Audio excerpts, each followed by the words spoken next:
madi hamu doho dami na siya debata mata do siya anak na Tuhan Yesus Kristus Tuhatay. Amin. Tapi parhorasan manugot madi hita damang dainang dongan na hinakulungan jalan na pinasupaso ni Tuhatta Yesus Kristus.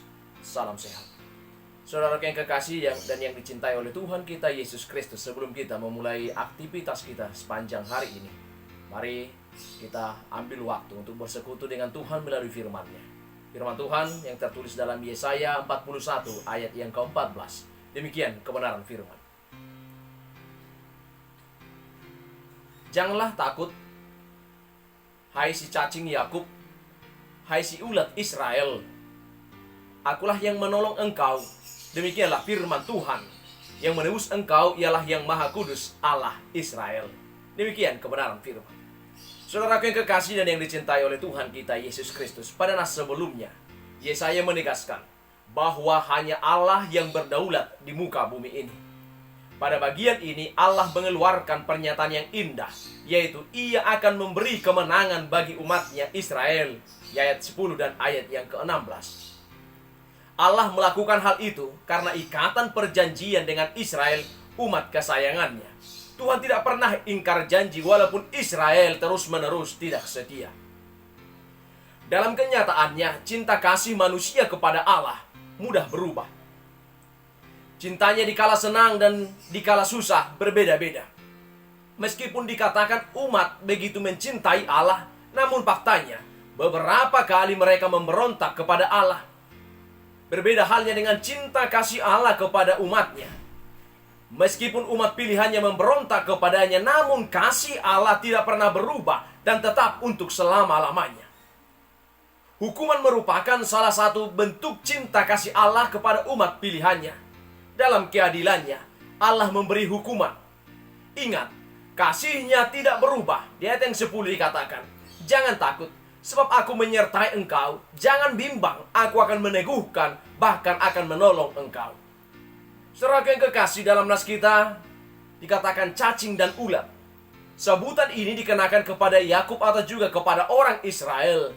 Kata ini menunjuk kepada kondisi atau keadaan. Cacing dan ulat adalah makhluk yang tidak berdaya atau makhluk yang lemah.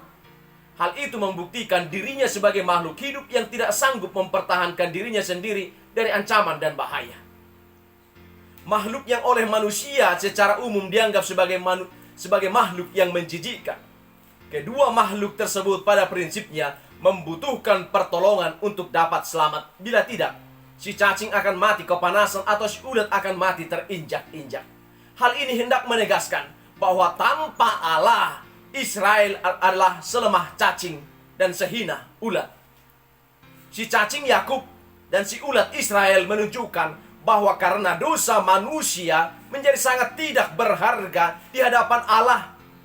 Yesaya mengumpamakan seperti cacing dan ulat yang menjijikkan.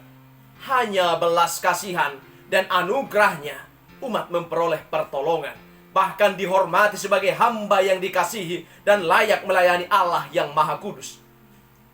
Tindakan Allah itu untuk menyatakan suatu tujuan, yaitu supaya semua orang tahu bahwa tangan Tuhan yang membuat semuanya ini. Ayat yang ke-20.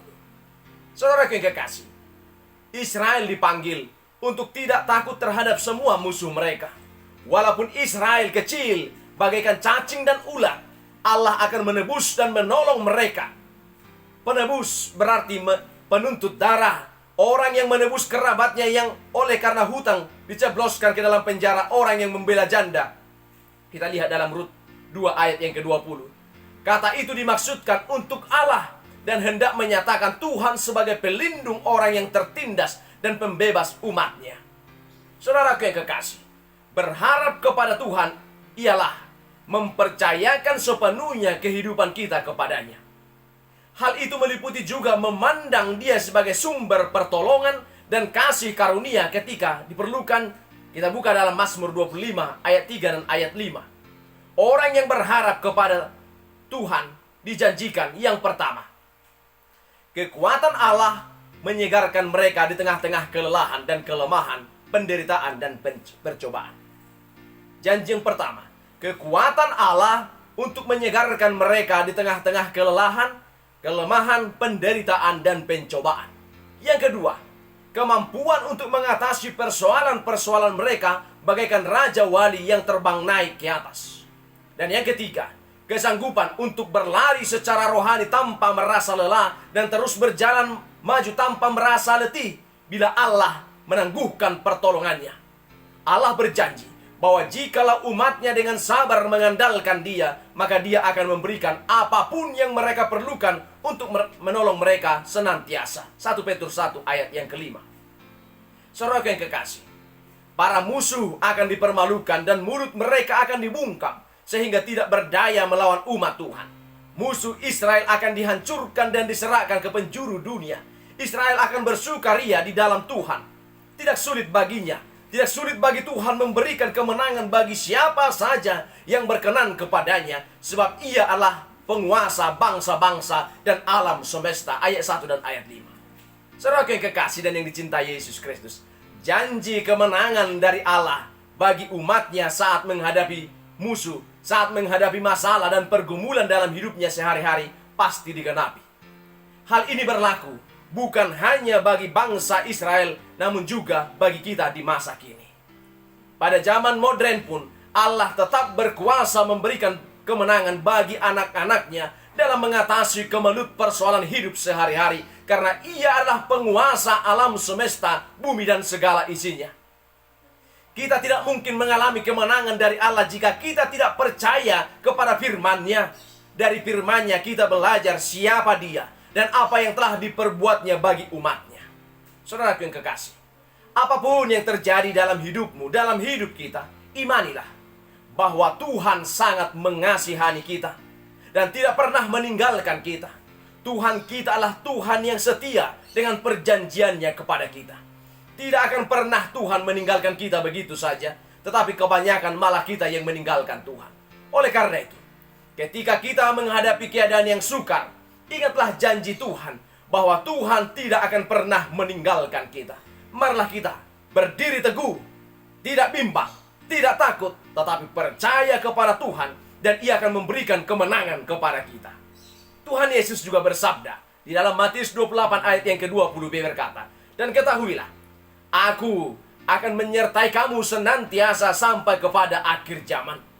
Tuhan Yesus tidak menjanjikan perjalanan yang kita tempuh dalam hidup ini menjadi mudah, tetapi penyertaan yang sempurna Dia berikan bagi kita. Hidup ini bisa memberi kita 1000 alasan untuk menangis, tetapi Tuhan bisa memberi kita 1.000.000 alasan untuk bersyukur. Mengapa demikian? Karena daripadanya lah akan dapat pertolongan. Daripada Tuhanlah akan mendapatkan kekuatan dan mujizat yang kita butuhkan dalam hidup ini. Sebagai orang percaya, kita tidak perlu menjadi orang yang selalu dipenuhi ketakutan dan kekhawatiran dalam hidup ini. Semua itu karena Allah selalu memberikan berkat yang istimewa kepada kita sebagai orang-orang pilihannya. Tuhan Yesus memberkati. Amin. Mari kita bersama berdoa di dalam doa Bapa kami. Bapa kami yang di sorga, dikuduskanlah nama-Mu. Datanglah kerajaan-Mu. Jadilah kehendak-Mu di bumi seperti di sorga. Berikanlah kami pada hari ini makanan kami yang secukupnya. Dan ampunilah kami akan kesalahan kami, seperti kami juga telah mengampuni orang yang bersalah kepada kami. Dan janganlah membawa kami ke dalam pencobaan, tetapi lepaskanlah kami daripada yang jahat. Karena Engkau yang punya kerajaan, dan kuasa, dan kemuliaan sampai selama-lamanya. Amin. Anugerah dari Tuhan kita Yesus Kristus, kasih dari Allah Bapa, dan persekutuan dengan Roh Kudus, itulah kiranya yang menyertai kamu sekalian. Amin.